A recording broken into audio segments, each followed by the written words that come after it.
Okay, everybody, this is Don Wedding, and we are in Predict 498, and this is the fall or summer quarter of 2018, and this is July 30, 2018, and this is our show and tell for the quarter, and various people are going to talk about all sorts of different topics, and hopefully will be educational and informative to everyone.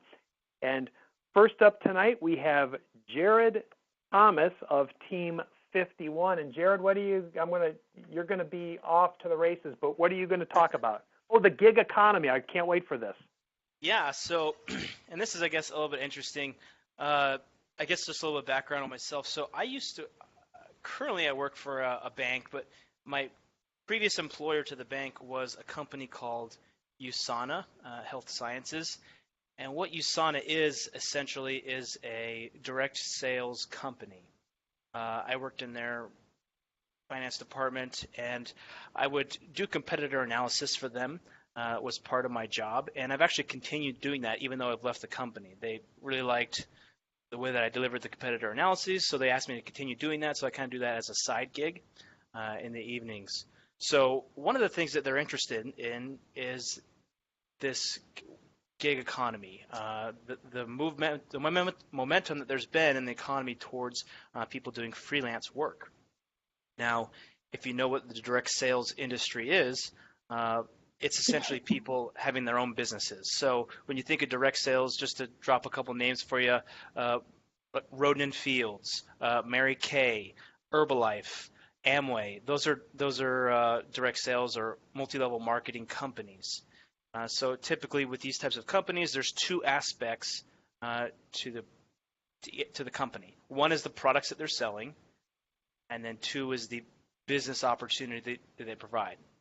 So this presentation just kind of goes over the high level of what the gig economy is, and then kind of at the end, I do a short highlight as to this gig economy in the lens of direct sales. Let's go ahead and jump in here. So I also refer to this as the freelance market. If you look at this graph here, we see that 35% or 55 million people within the U.S. labor force, this is 2016 numbers, are considered freelance workers. Now you can see 14% of those are considered full-time workers, and 21% are considered part-time workers. So you can see that I've also broken those down into different subcategories. So 12% are considered independent contractors. Those are folks who do work full-time on just a project-to-project basis. There are also freelance business owners, which represents 2% of the overall U.S. labor force. Those are folks who do freelance work, but they have one or more employees. The part-time folks, you'll see 10% of represents diversified workers. These are people who have a mix of traditional work, and they also do some freelancing on the side, and they have multiple lines, revenues of income. 9% of the moonlighters, people who in the evenings moonlight, and even though they have a day job. So I guess I would fall into this category. I have a day job. I work for a bank, but in the evenings I do consulting for this my old company. So I would fall into that group. And then there's 2% are temporary workers. These are folks that just do small projects here and there, or they're with a single employer, but they're just considered a temporary status. So it's kind of an interesting slice of just the overall market. You can see 65% are considered traditional workers. An interesting stat that I found was that freelancers are projected to be the majority of workers in the year 2027. They're expected to surpass traditional workers. You can see that chart on the bottom right. Also, the freelancers contribute $1.4 trillion in earnings to the U.S. economy each year. So this small business guy is such an important part of the economy, and it will be going forward. So just one of the things that my company is interested in is just the demographic profile of these folks. Most of them are young millennials, are likely to choose freelance type work. Um, there's a guy, Mark Cahill, who works for the Manpower Group. He said that 65% of the jobs younger millennials will do don't exist yet. I thought that was a really powerful statement. It just makes you think about how dynamic we have to be in our careers to be able to adapt to those new jobs that are coming up. I mean, 30 years ago, no one would have imagined sitting at your desk all day just looking at a screen, which is essentially what I do all day. So just imagine how much it'll change. And also, in context of this program, I'm just thinking, how long will it take for everything I've learned in this program to totally or mostly be antiquated? So it's important to keep up on current trends to be relevant, continue to be relevant in the marketplace. Some studies say that women are actually more involved in the freelance market. Some say that men are more involved. I've seen contradicting things, but essentially it's kind of split down the middle. You could see on the bottom left that chart there that freelancers, there are more millennial type freelancers from ages 18 to 34. You could see that those different makeups are much higher as far as freelancers than those who are in the 45 and over categories there. As far as locations, more urban folks are likely to be freelancers, probably because they can just go to a coffee shop on the corner, and it's more, I would say, more millennials and whatnot want to live closer to the cities. Folks who are more mature with families maybe live in the suburbs, so there's a little bit less of the freelancers in the suburbs and also in rural areas. So one of the questions everyone's always asking is, why do people want to freelance? So this was a survey that was done. People could select multiple items. So the percentages don't add up to 100, obviously, but it just kind of shows what items people selected as to reasons why they want to freelance. Extra money was the top reason, as followed by learning new skills, controlling their schedule, trying different roles, spending time with family. Essentially, these all break down into three main categories that they've identified. As one is people want to boost their bank balance. They want to make more money. People want to develop new skills, and they also want to have flexible schedules. So those are the top three priorities as to why people want to go towards freelancing. Now, obviously, with that, there's reasons why people want to stay away from freelancing, and those are, one is the income predictability. The Federal Reserve came out in May, and they said one of the quotes in their press release was that 3 out of 5 workers prefer a hypothetical job with stable pay over one with varying pay. So people want stability. They want a steady paycheck, the majority of people. The second reason why people fear freelancing is that they don't know how to go find work. They don't know how to go pound the pavement to knock on doors or ask for money and sell people stuff. And then the third one is benefits. People want health insurance. They want 401k. They want free gym memberships. So that kind of stuff people want, and they're not going to get that if they're freelancing unless they're doing really well. So that's an interesting piece as well. This next slide shows some of the reasonings, the different motivations behind different generations here. You can see we've got older, younger millennials, young Gen Xers, older Gen Xers, and then I guess you could say younger baby boomers. But you can see how within this chart, priorities ebb and flow over time. And I don't think this has so much to do with freelancing. It kind of has to do with just people as their careers mature. For example, younger millennials, and older millennials, their focus is getting paid well. That's their number one priority. Followed by learning new skills for younger millennials. Work-life balance for older millennials, age 25 to 34. Those are the folks who are having kids. And then folks who are younger Gen Xers and older Gen Xers, that that work-life balance goes up to the number one priority because they have kids in high school or younger kids that they're raising. And it's interesting. You look at work that's meaningful to me is pretty far down the list when people are getting into their career, but when they're baby boomers, that's the number one thing that they care about.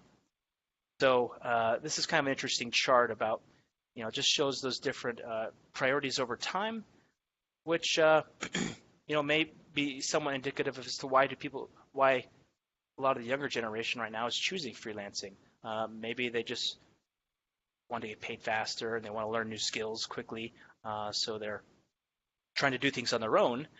Whereas some of the older generations who are in a spot where they're looking for some different things in their career, they might not be so focused on getting new skills and getting paid more. They're more at the twilight of their careers. So how does this all round back out to the direct sales industry? The direct sales industry itself, the DSA, which is the Direct Selling Association, they put out a report every year. And this past year, actually 2 years ago, in 2016, they put out a report for that year saying that 20.5 million Americans were involved with direct selling. So 5.3 million of those were classified as business builders, or people who are actually involved in building a business. These are the people on Facebook that are just so incredibly annoying, and they're always asking you, hey, are you interested in selling something? This is your high school classmate that reaches out to you and says, hey, I want to go out to lunch with you. And then you go out to lunch and they just try to pitch you something. These are those folks. The 15.2 million, the other portion of that, those are people who got into it. Maybe they maybe they recruited one or two people, but really they're acting more as what the industry calls preferred customers. They're just buying the products because they like them, not because they're really trying to sell, although they may sell somewhat. And you can see that breakdown in the chart here. And then one interesting thing, and this is what really differentiates the direct selling market from the rest of the gig economy, is that most of the direct selling market is women. Look at this chart here. 74% in 2016 of the people in the direct selling doing direct sales are women. So that is pretty different from the 41%-ish of women that are just normally in the gig economy. 41% was one of the studies that I found. Other studies put them a little bit higher, but generally, almost even with men, but I would say a little bit lower. That's where they fall in just the normal freelance economy, but in this direct sales space, it's totally different. And you can see the breakdown in ages as well, where the 25 to 54 range, that's the huge portion of your group there, with probably this 35 to 44 range being the biggest deal. So this is something that the folks in my industry are really interested in. Another interesting stat here is that in 2016, Intuit, they did a study that said that it was an on-demand workforce study that found that 3.9 million Americans worked for online on-demand platforms and places like Uber and Upwork, which is much lower than the 5.3 million that work in direct sales. So as of 2016, direct sales was ahead of that. So it's a huge piece of the economy, and definitely worth considering. And obviously, the companies that I work for are interested in how to grow that, how to target, and that's what the rest of my presentation was. It's not part of this presentation. So that's all I have for you today, but this is just kind of a slice into what I'm doing as a consultant and something that's just interesting to know about the direct sales industry and the gig economy in total. So thank you for your time. Are there any questions? Jared, this is Don. Can we get copies of these? Can we get your slide deck when you're done? Because this is really interesting. Yeah, sure. You even ran over time, and I was so enthralled that I didn't even call time on you. Sorry about that. No, got carried away. This was fascinating. I have a question. Is this different from like people who are crowdsourcing jobs? Because I know like some people try to crowdsource like graphic design things or like small jobs on the side. Are they included in this type of study, or are they a completely different segment? So they would be included on that first slide that I showed, just of the overall freelance market, but they would not be included in the direct sales piece. Okay. Cool.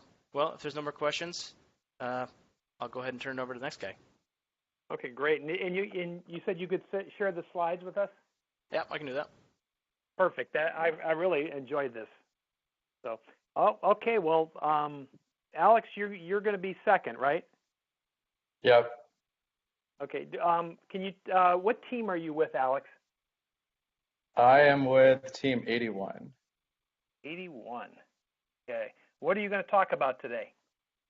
Hold on. I'm having trouble sharing my screen. Do I have to have the web app? I think I got it. Okay. Oh, I got it. Yay. I'm going to be talking about analyzing conversion rates with Bayes' rule. We'll see how far I get. Wow, that's another cool topic. Yeah. So this is going to be this is like a pretty introductory level, but the basic problem is that time is money, basically. And if you're running an experiment like an A/B test, then every person, or however long you're running like the bad version, is eating up time and money. So this is really stark with newspapers. So something that the Washington Post is doing is running like a Bayesian Bandit. So basically you have, when you have a headline, you want to know which headline will generate the most clicks, right? So you show two headlines at once, and then whenever one gets the most clicks, then you switch and show 100% of the population that one headline, and that way you max it out. But the way that a frequentist hypothesis test works is you have to run an experiment over a certain amount of time, over a certain like sample size, and collect all of this data before you can make a conclusion. And that's inefficient, especially with news industry and headlines. So we're going to take that a step back. We're not even going to talk about hypothesis testing, but we're going to talk about conversion rates, which is basically a click-through rate, right? So this quick tutorial, yeah, right. We'll see how far I get. Okay, so here's our scenario that we're going to talk about. So these are my great Photoshop skills. A tech company has just launched a new app, and let's call it Twitter. It's a hip little app that allows people to microblog. I heard that's a hip thing, and follow other accounts. So we currently could expose on Google an ad for our new app. And let's suppose that we got 795 visitors, or 794 visitors to our site, and 12 of them created an account. So it's a hopping app right now. So doing some intense division, we say, okay, so we have a conversion rate of about 1.5%. But if I just go to the CEO with that and say, hey, look at this, we got a 1.5% conversion rate on 794 visitors, he's going to have a lot of questions. So for example, like, okay, so what if we expose this to 10,000 people? Can we really expect 150 people to sign up? How confident are we that we're going to see 150 people sign up? Or here's a better question for you. I know we saw a 1.5% conversion rate, but how confident are you that it's actually going to be higher than 1? And these are questions that you can't really answer with just that data that we have, unless we can. So Bayesian basics basically is you have a prior belief or prior understanding of something, and then you gather evidence, and then you update your belief of something with the evidence that you see. So there really is there is a true parameter, but it's unknown, and we can never know it. The best we can do is describe it with a probability distribution. And so this is what a probability distribution is. Great slide. But the point of a probability distribution is so you can integrate between two probabilities, and you can get the probability that your distribution is, or that your true parameter is between those two probabilities, essentially. So yeah, here's Bayes' rule.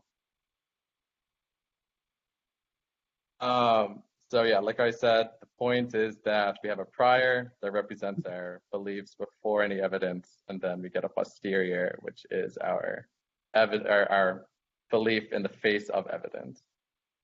So a common way to describe this probability distribution is with the beta distribution.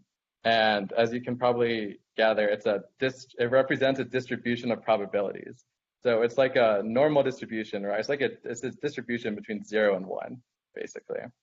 And the reason why people use the beta distribution is because it's in the same family as the binomial distribution. So a binomial distribution is basically a coin flip, right? So you have something has a probability of occurring. Like I have a 50% chance of getting heads by flipping a coin.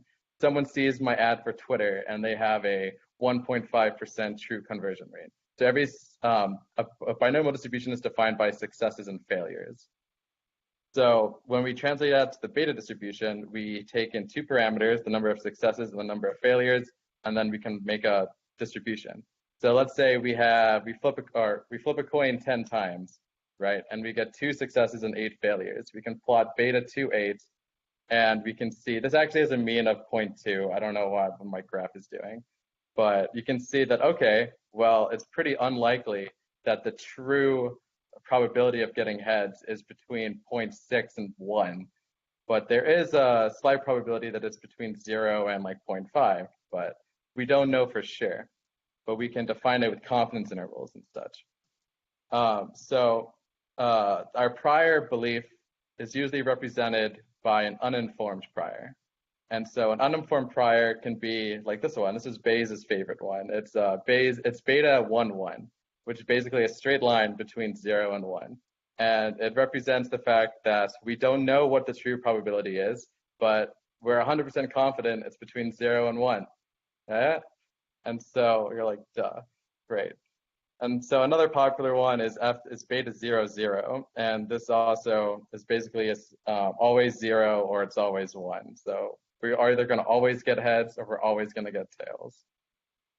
So the beta works really well with the binomial distribution, and it works in such a great way that there's whole proofs of this on the internet somewhere.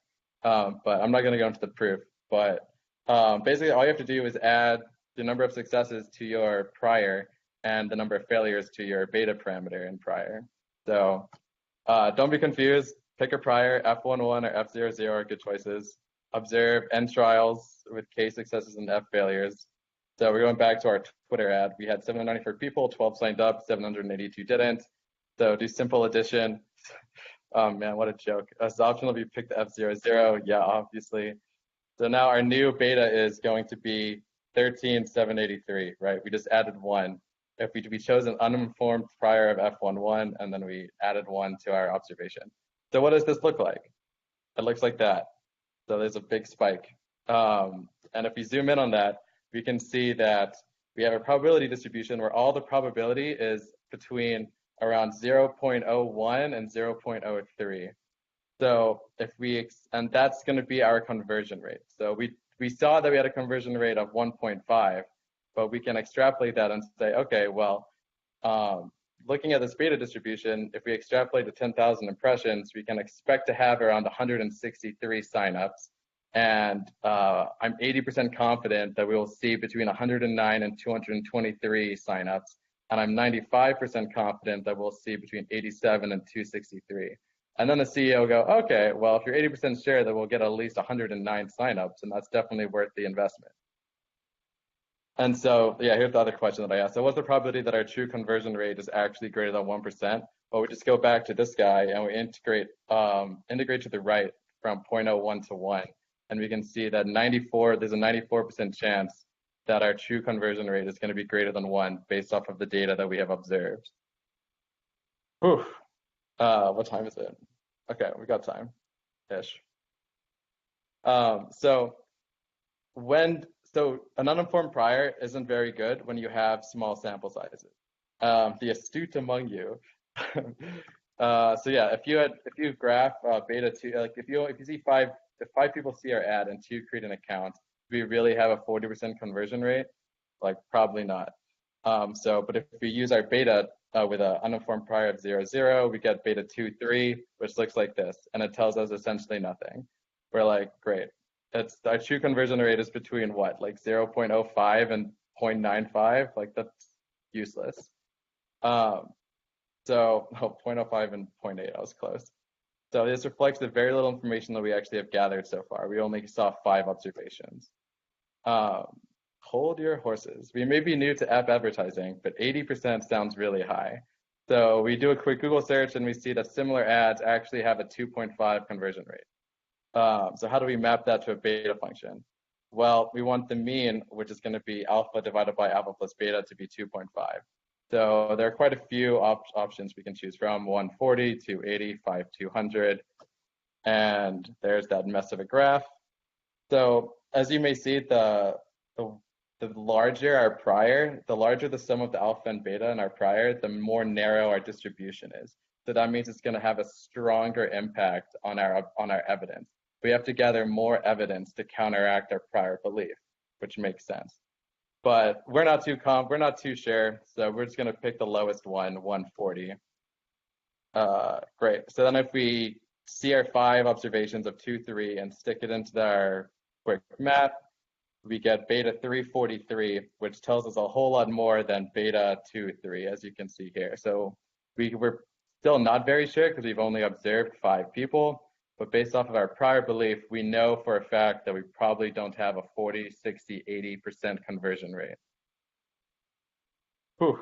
So how do we know for sure? Always just gather more data, always. So after a few hours, we noticed that 25 of 100 people have created an account. So we update our 2 priors, and it looks like this. Whoa, I wonder how this is going to turn out. So then we see 85 of 300 people have created an account after like a day. So how does this turn out now? Well, they're even closer together.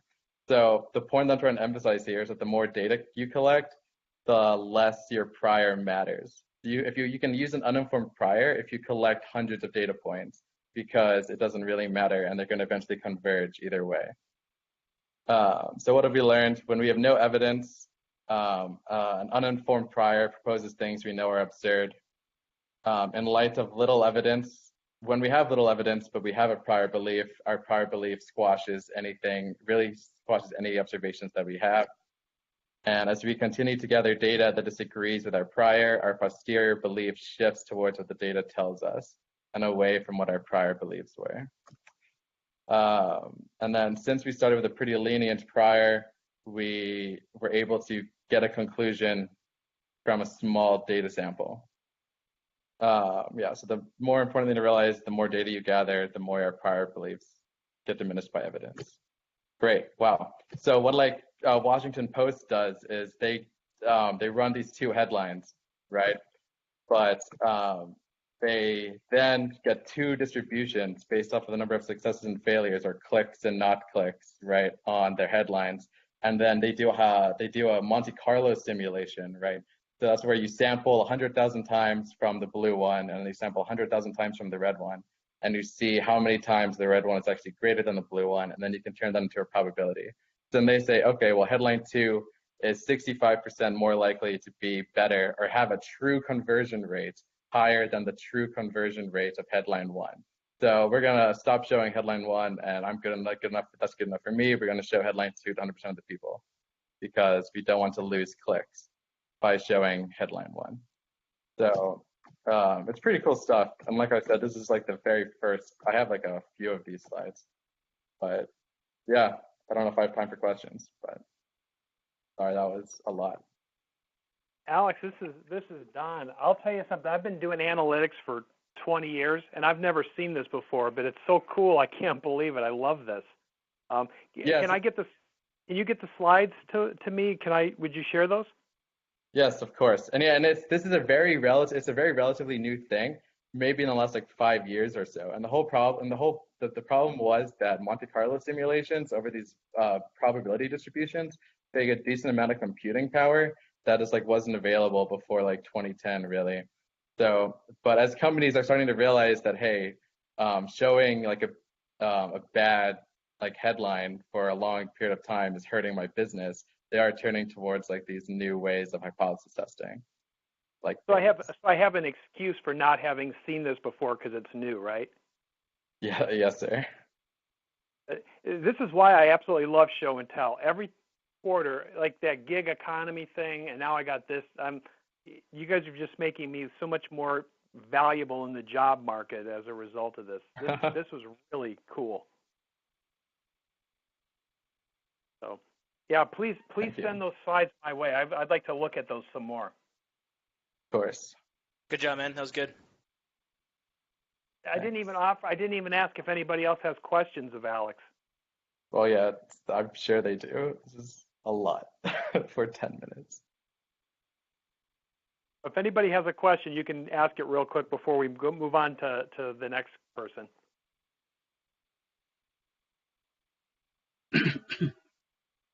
Great. No? You can also just email me. I'm available. I know a lot about Bayes. So I think, Dinesh, did you say you wanted to go next? Yeah, I can go next. Yeah. Okay, and Dinesh, you are in team 82. 72. Am I right? Yeah, the team 82, the healthcare. Are your team 72? No, 82. 82. Number 82. Okay. Okay. And what are you going to talk about today, Dinesh? I'm going to talk about the autoencoder neural network technique. Okay. So you can share your screen and hop on in.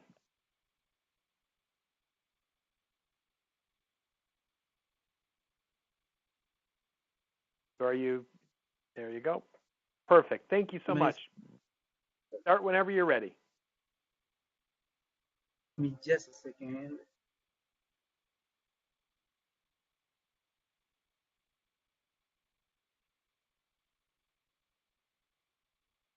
So basically, I'm going to talk about the autoencoder. Yeah, let me introduce myself first. My name is Dinesh Chaudhary, and I'm a part of the team 82 Healthcare. We are working on detecting the type of cancer in a patient. And that's the motivation behind this topic, because in human genes, there are 20,531 genes. And that's the width of our data set. So it was really a very difficult challenge to handle that wide data. So we are looking at several things. We looked at the PCA, the principal component analysis, and TSNE and MDS kind of things. So nothing was working very well. So we came across this autoencoder, and looks like this is the solution to reduce the dimension of data, of any kind of data. So the autoencoder is basically it's an unsupervised learning technique. So this means that we do not need any label, and the data, the autoencoder itself identifies the patterns within the data. And actually, it is semi-learning, semi-supervised learning in another sense, because we do not need to supply any labels, but autoencoder itself creates label for doing its work. And this is a technique which take the data set and identify the features in the data set. So this is also used for the feature engineering or extracting the more important features. And the autoencoder is, when we train this autoencoder neural network, what it does is that it takes all the errors from the output and propagate it to the backward way, so that it can reduce the errors after training. But the main function of the autoencoder is it reconstructs the input at the outputs. So in a very simple manner, what it can do is that it can just copy all the input data to the output data.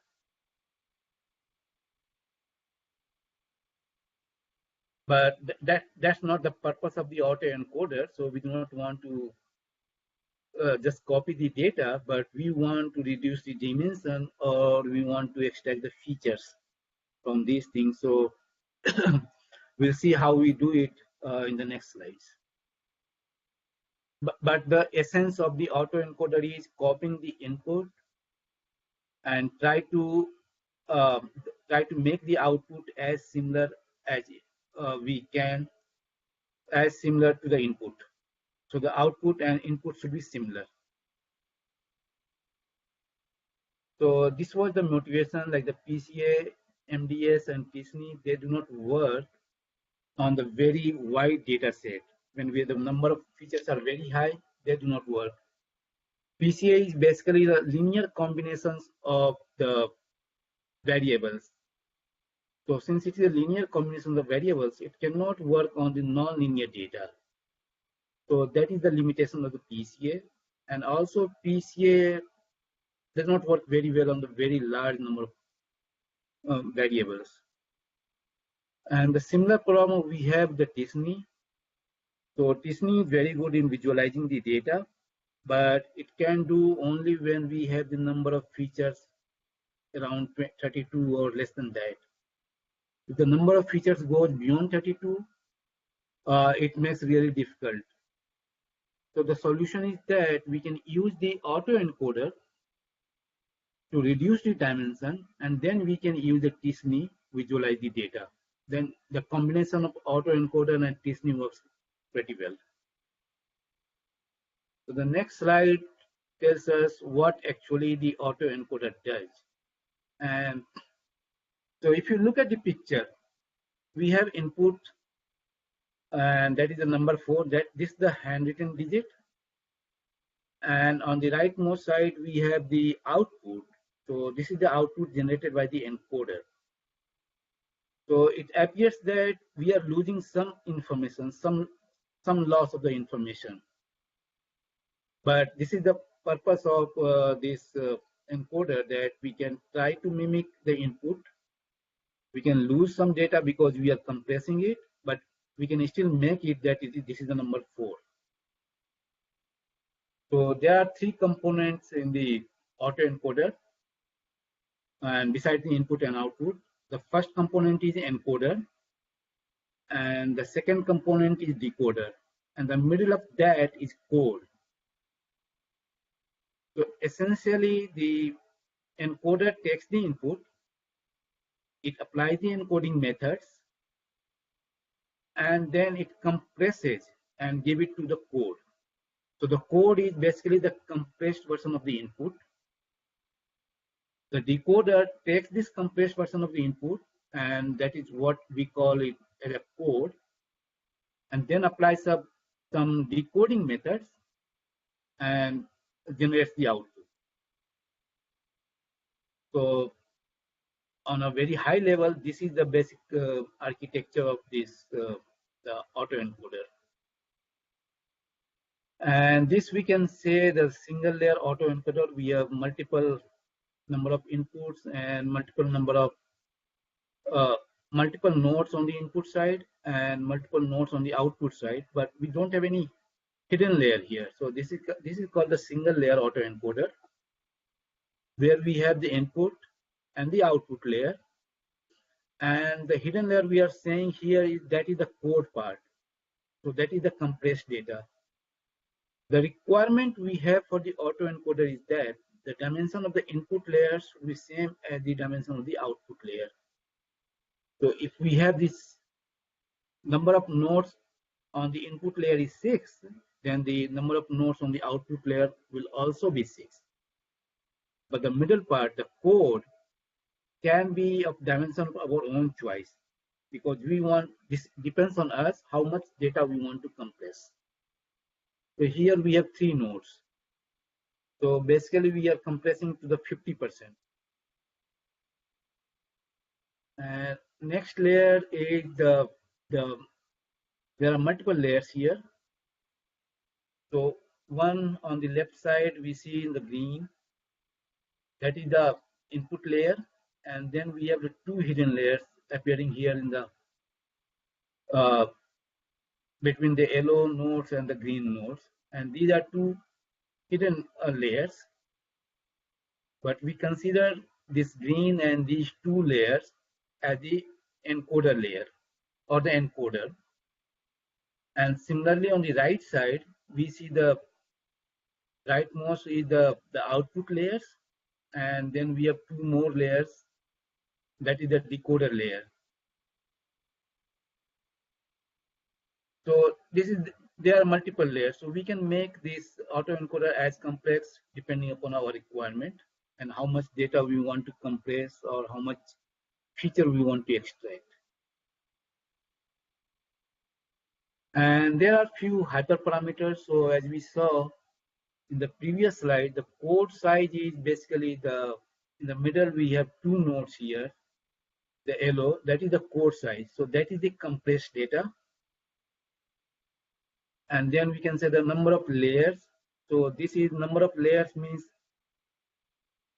the number of hidden layers. So for the input side or the encoding side, we have two number of hidden layers, both appearing in blue. And similarly, we have two hidden layers on the decoder side. And number of nodes per layer is very intuitive. So this is the number of nodes in each layer on the neural network. And this is the loss function. So another hyperparameter is the loss function. So this is the loss function which dictates how much information we are going to lose. There are two kinds of loss function, the mean square error and binary cross entropy. Binary cross entropy is used normally when we have input data between 0 and 1. And in all other cases, we can use the mean square error.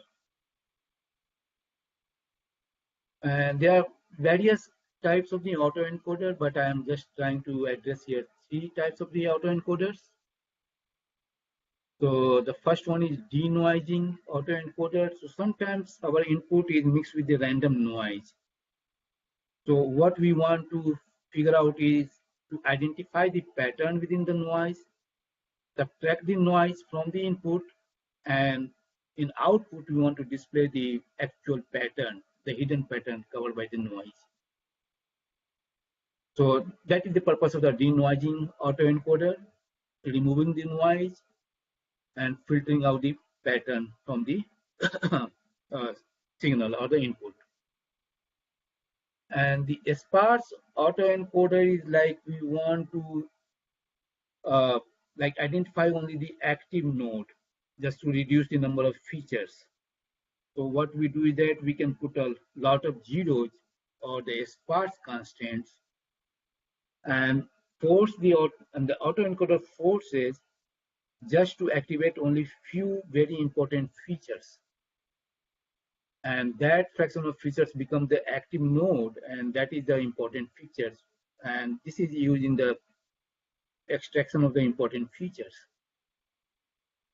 And the third kind of the autoencoder we have is the variational autoencoder. So this is basically the probabilistic function. So it look at the probability distribution of the data besides the training, and the output depends on both the training of the data in the neural network plus the probability distribution of the data or the chance. And there are many others, but that would make this presentation very long, so I am not covering that. So these are the use cases of the autoencoder. The single most important use case is the dimension reduction. So it's a generalized version of the PCA, we can say, because the PCA can handle only the linear data, but the autoencoder can handle all kind of data, linear, non-linear. Also, this is very good when the number of features are very high, like for the genome study kind of things, when we have the thousands and thousands of the features. And similarly, it is important for extracting the important features. So like if we have the 20,000 features, and most of them, like in the case of the genes, not all genes express very high, and some of them are inactive completely, some of them are very lowly active.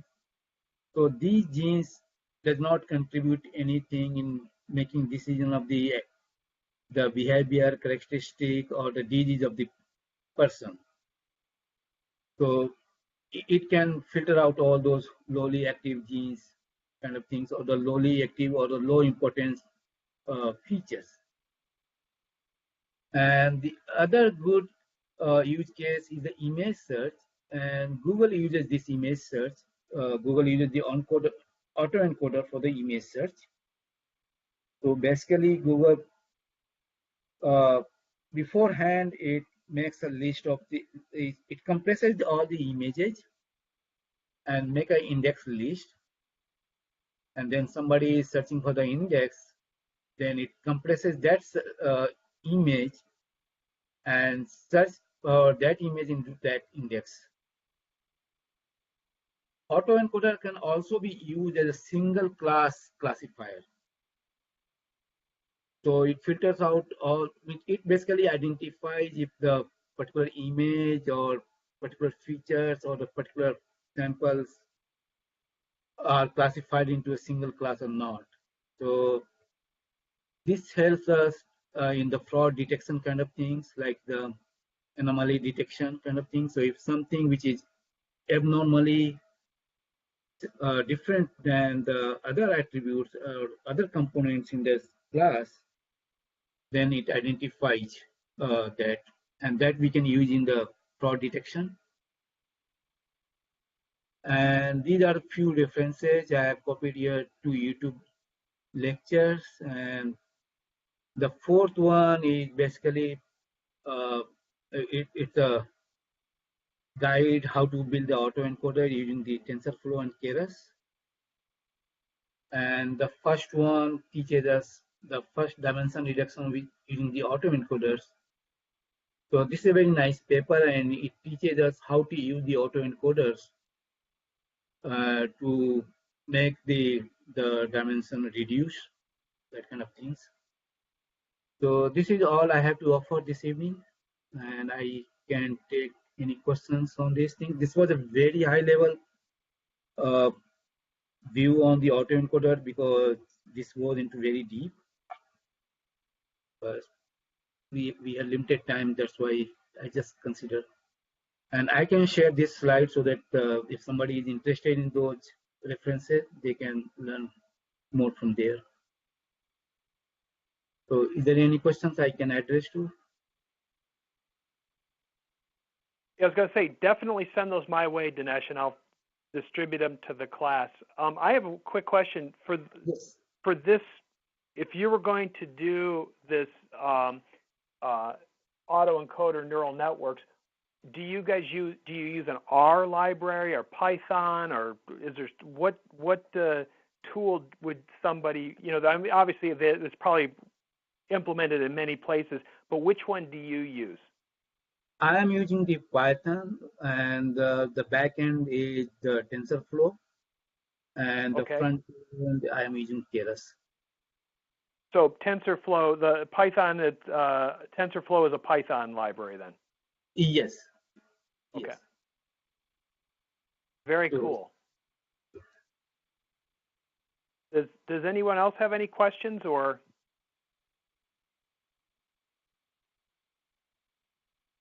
Okay. Well, that's very cool. I did not know much about this type of neural network architecture. So, I've picked up a few things here. So I appreciate you doing this. Yeah, thank you. So let's see who else we've got. Who else is on the line that might wish to speak? Carrie, did you say you might be interested, and maybe Steve? Yep, this is Carrie. I can go next. Okay. Steve, are you thinking you're going to go, or what's your thoughts? Like I said, I don't have any slides prepared, but I do. I could speak for a few minutes on the project that we're doing and some of the more interesting points. Okay, that's perfectly fine. This is, this quarter's class is a hell of a lot more formal than some of the previous ones. So I've told everybody, oh yeah, this is supposed to be, general overview, but people really threw themselves into this quarter. So, but you're still welcome to talk, even with slides are completely optional. Carrie, I have a couple images I can share. I just don't have, slides. It won't be a complete blank. Don't worry. rule number one about talking in public: never apologize. So you just go in there and go big and go home. Just trust me.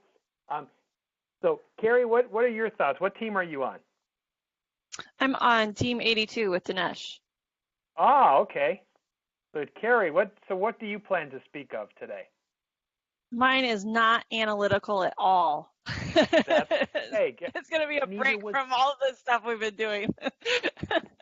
It's actually just on creating a portfolio online and a very quick and easy template that you can use to, for me, the whole reason why I did this is because I don't currently work in a modeling job at work. I do more of a reporting and dashboard building job. And so my hope, obviously, at the end of this program is to find a career in modeling. So one of the things that I've been tasked with doing. Can I interrupt real quick? Do you have anything to show at all, or is this Yes, just I a do. talk? Oh, okay. Well, then you may share your screen. Okay. So, yeah. So wait, may I ask one question before you get started? When you say a portfolio, you mean like a resume portfolio, or? Yep. Perfect. That is, this is going to be, a lot of students are going to be really interested in this. So, okay, I'll stop interrupting you. Okay, go ahead. No, you're fine. I was trying to give a lead-in before I showed it off. Sorry, so I ruined this for you. No, Okay. no, you're fine. I'm totally going to shut up now. Oh, you're fine. So, so the whole point, so I was going through and trying to figure out how do I portray myself as a predictive modeler, as a data scientist, when I don't have career experience doing these things. So, typically you think about a resume and you focus in a lot on your past job experiences. But what I sat down with a HR recruiter within my company and talked with her about how to build my resume. And so one of the things we did, which I shared with Don and he posted it to our class as well, is just a different resume. And my resume is focused on more of my projects that I've done in school and the things that I've learned in school, the different algorithms and modeling techniques. And so one of the other things that they recommended that I do is to put together a website. So this is my little portfolio online. And, if nothing else, it looks kind of fancy. And it's really simple to do. So you don't need any technical aptitude whatsoever, which is great because I'm not a web developer. So this is kind of what my final product looks like. So I just wanted to show that really quick. And then I'm just going to show you kind of how to get started. So you can see there's lots of content on here. A lot of similar things that you would put on a resume. But then one of the things that I did is I added an extra page for all of my projects. And so I can go in and showcase some of the projects that I worked on in school, as well as, talk more in depth about each one. What types of approaches did I use? What did I learn in these classes? How big was the data set that I was working with? How wide was the attribute list, and those kinds of things. So this is helping me to kind of showcase in more detail what each of these opportunities have been in school. And so all you have to do is you click on this little button and you create an account. And so you can see this is where my existing one is. And you create a new site, and it's literally a point and click kind of thing. So you create my portfolio. You can choose a template, or you can even just answer a few questions and they'll create one for you. And everything is menu-based and click and point. And it's pretty slick. So I'm going to show you how fast it is to make one. The name of my business is Data Scientist. So we'll go with that. And I'm in Des Moines, Iowa.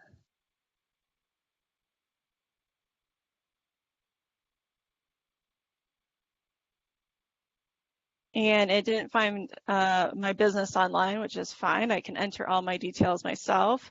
You can add your social networks, so like your LinkedIn page. and it's asking me what kind of style I want. I want a clean style. And everybody's gonna go make a website tonight.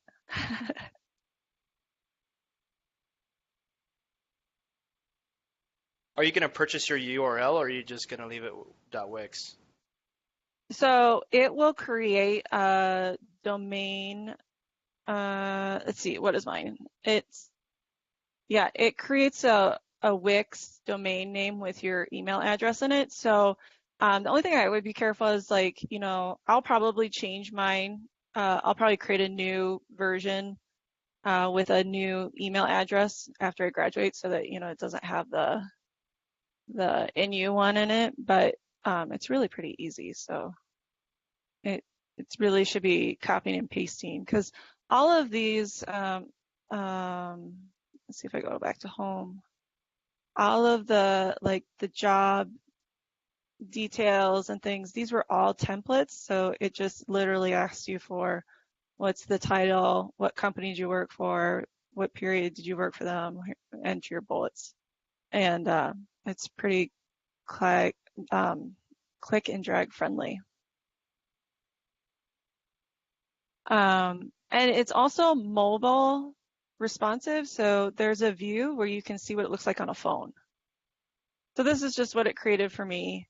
But there's all kinds of things you can do to it now. So I can start to enter in so you can see I clicked in this section, a little menu pops up, and it's going to walk me through the whole thing. And also, one of the things that, so if I edit my current one, I can show you that there's like a mobile view, like I was saying. You can even make sure that you know what it looks like on a mobile phone, which I think is pretty slick.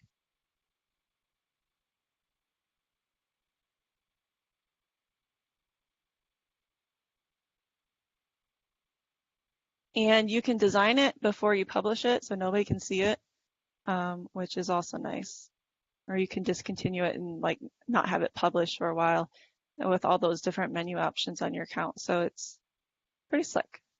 So yeah, so here's a mobile little button here. So I can see what it looks like on a mobile phone.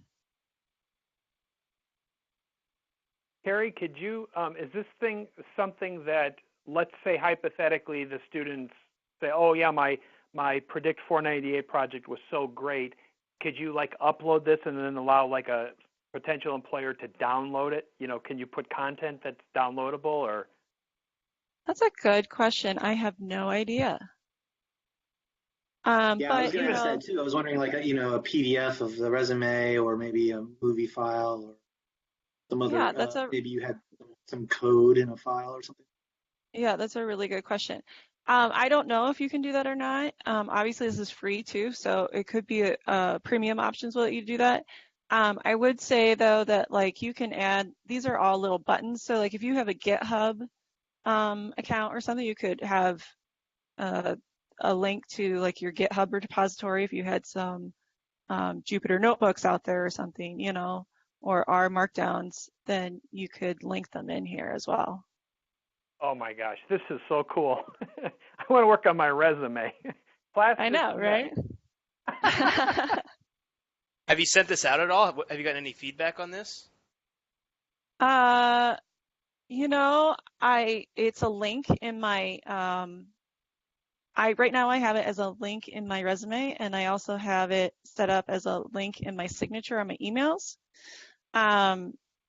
Some people have, like my mom just randomly, clicked on the link when I emailed her one time. She had no idea I created this, and she says, well, she was just blown away. She said, oh my gosh. But I haven't really heard any recruiters say anything in particular about it. It might be something where I need to draw more attention to it.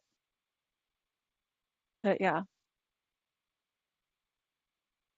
But yeah, so this is what I had to show. I didn't have any slides or anything, but I think it's kind of nice to be able to see how easy it is to put together though too. What's the awesome. Go ahead, Dr. What's the website, Carrie? Wix, W-I-X. Got it. So, oh my gosh, this is so cool. Yep. And it's point and click. It'll be Oh, so man. easy. You can, so like I at one point decided to make mine even more customizable. So it took away some of my menu options to make it super easy. So I would recommend not doing that until you're all the way done. Because like there were some things I wanted to tweak on the lettering or spacing and stuff that it just, how sometimes forms are not perfect. And so I got a little nitpicky and, woe is me for doing that. But but you can still edit it. It's just a lot easier. It has all those pop-up menus when you are using the ultra easy version. So Carrie, does it help you with the content of the resume also, or just the format? Does it help you with the content? I think if you pick a template that's for a resume, it'll have some suggested things to put in there, right? Yeah, so yeah, because right, like it has a format for what, a job listing would look like, right? So yeah, and then like on these projects that I put in here, I'm in the edit mode, so it looks a little different, sorry. In these projects, so like this one, this project was specifically for tablet design. So you can just change the picture, and there's a whole bunch of stock pictures that you have available too.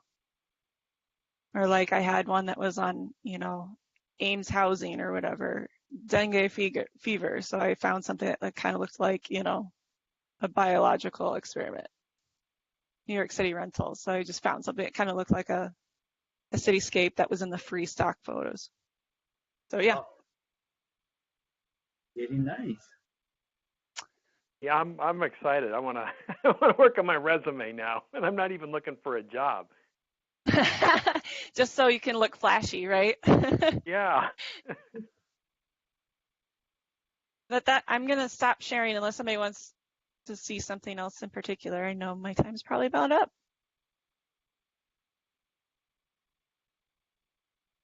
Nope, I got nothing else. That's really cool. And I can send the link to my website so that if you want to send that out instead of, a PowerPoint, if you just send out notes for the whole thing, and then people can just use that as a launching point. They can just use it as an example, and then they can make their own. That would be wonderful. Thank you. That would be great. Yep. Actually, I'll tell you what, if you could do me a huge favor, Carrie, just put it in a single one-line PowerPoint, because I'm just assembling a list of PowerPoints and I'm going to zip them up, and then the students can just click on the one link in the PowerPoint, and it'll just make my life easier. Sure. You know what I'll do? I'll just make one slide and I'll just say things like it's mobile responsive, it's got templates and forms you fill in, it's pretty, just a couple of high-level bullet points, and then you can include it that way. Okay, that would be cool. This is, you know what? I'm telling you, I've had 4 great talks tonight on things I knew nothing about.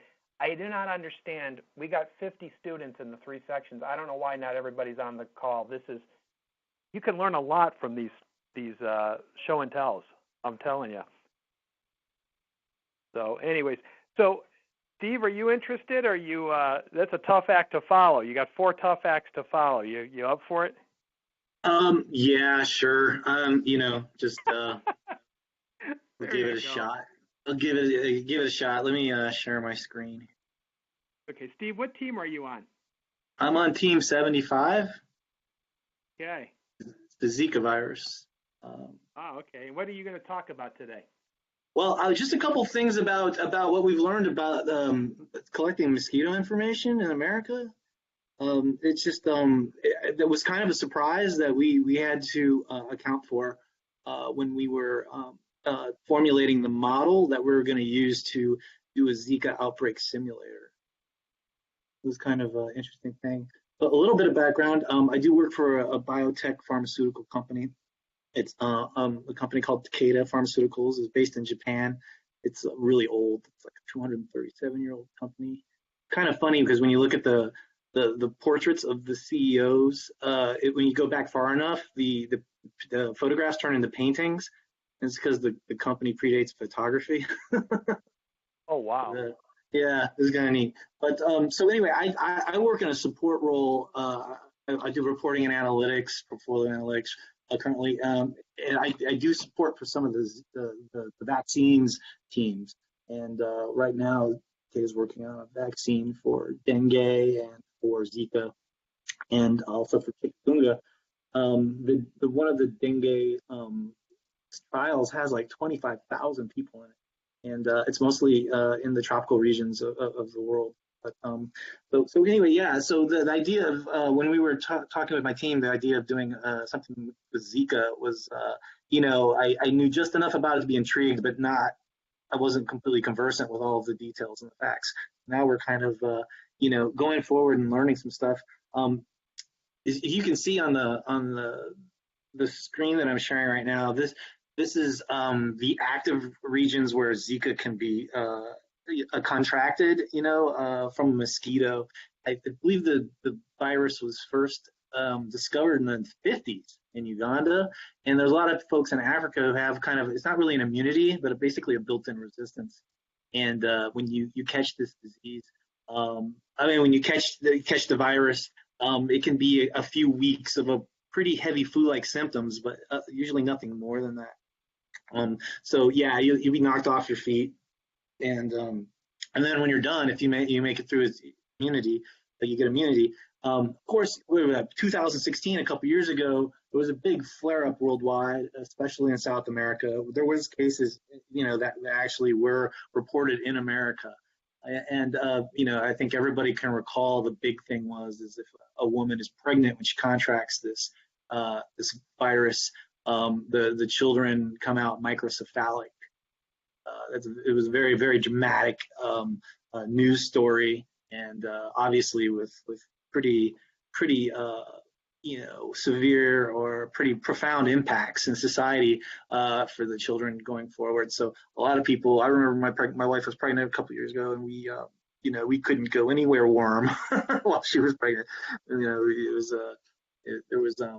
I think that we were not unique in our concern for perhaps accidentally contracting this.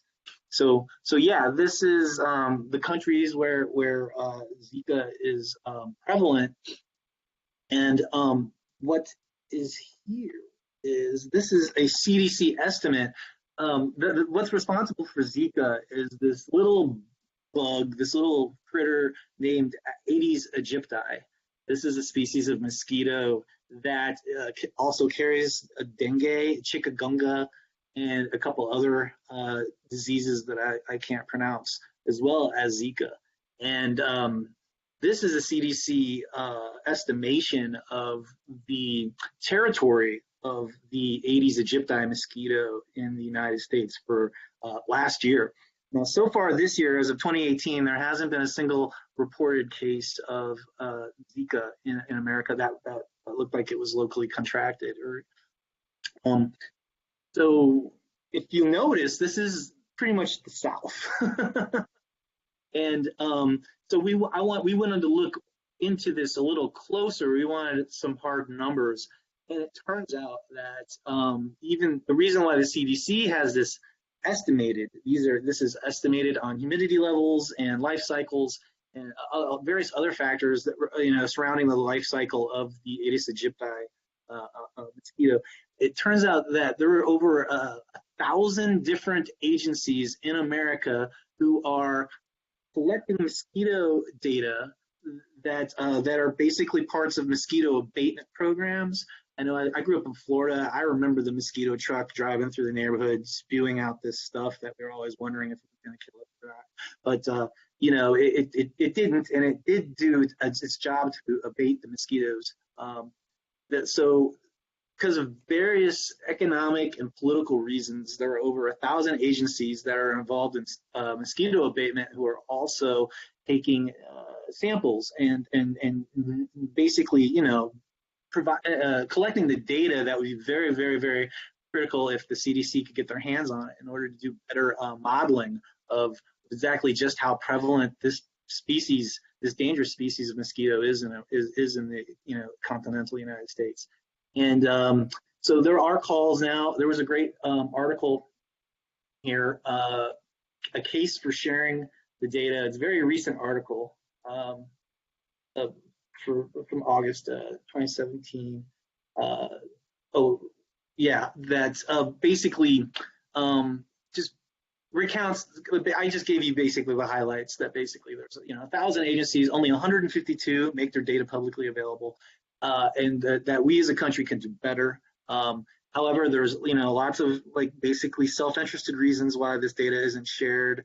Nobody wants to show that their mosquito abatement isn't really doing a good job, or if it could be done cheaper, or there's lots of reasons why the data isn't necessarily shared. But if they could create an environment where you could share this data without impunity, or you could do it more anonymously, that would be a great improvement in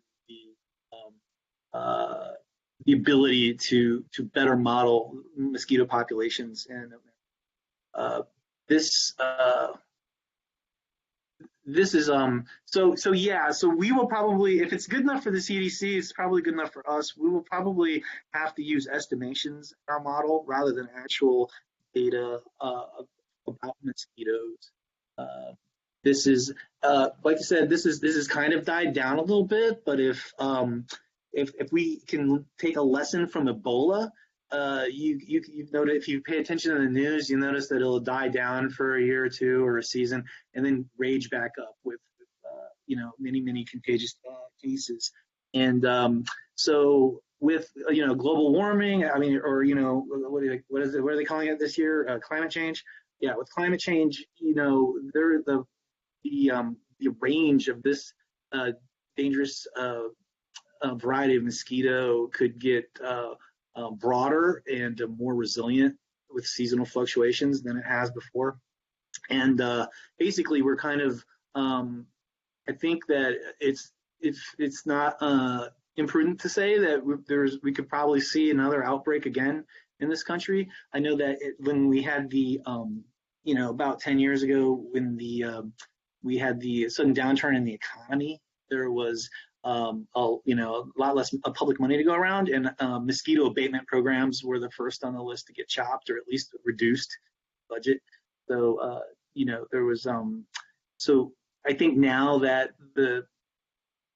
it appears that maybe the threat isn't direct inside the continental United States, there may be political temptation to reduce money that goes to mosquito abatement.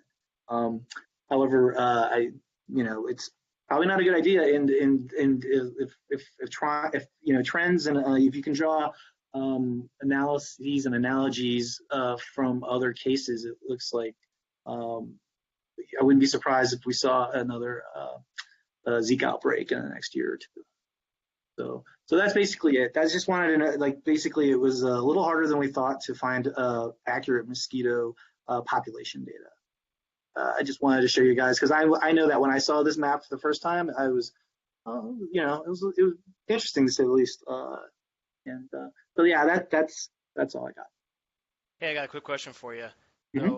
So I live in North Carolina, so actually South Carolina, so essentially you just gave me a death sentence here. But I heard that the microcephaly side effects that people were getting from, pregnant women were getting from Zika, is that they were only seeing that in Brazil and some these almost third world countries, at least second world countries.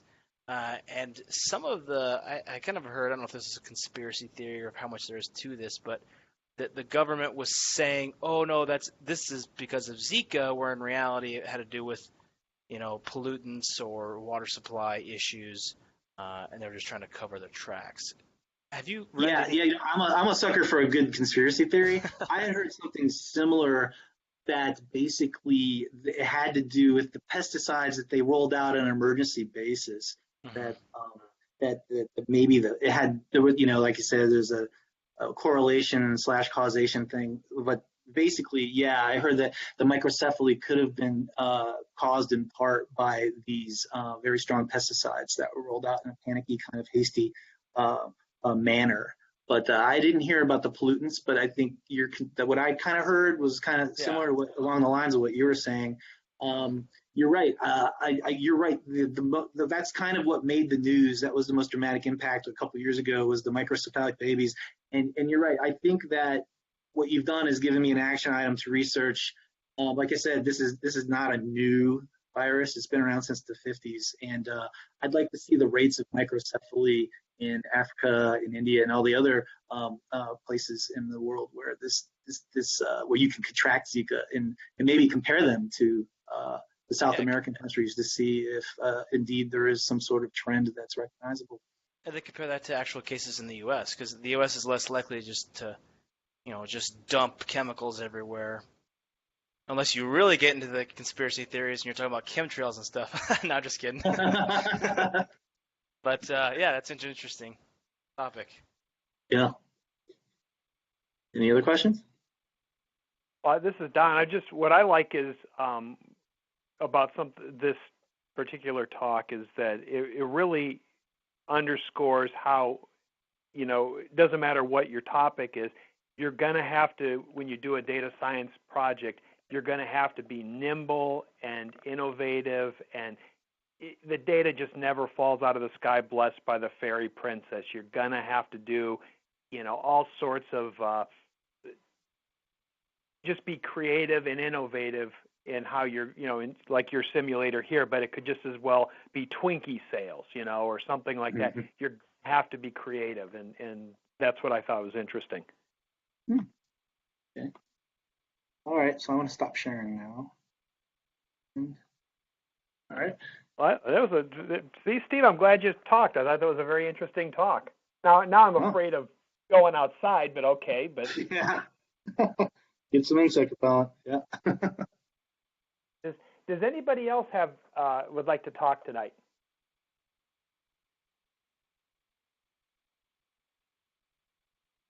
Okay. Well, we had 5 very good talks tonight. I'm very happy about this. So with that, I guess we'll adjourn for the evening. And thanks for all the speakers. And please send me your email me your PowerPoints, and then I'll get them all out there and post this, and then I'll get your scores all updated. Your bingo bonus. So thank you very much, guys. Thank you. Yeah, take care. Have a good night. Good night.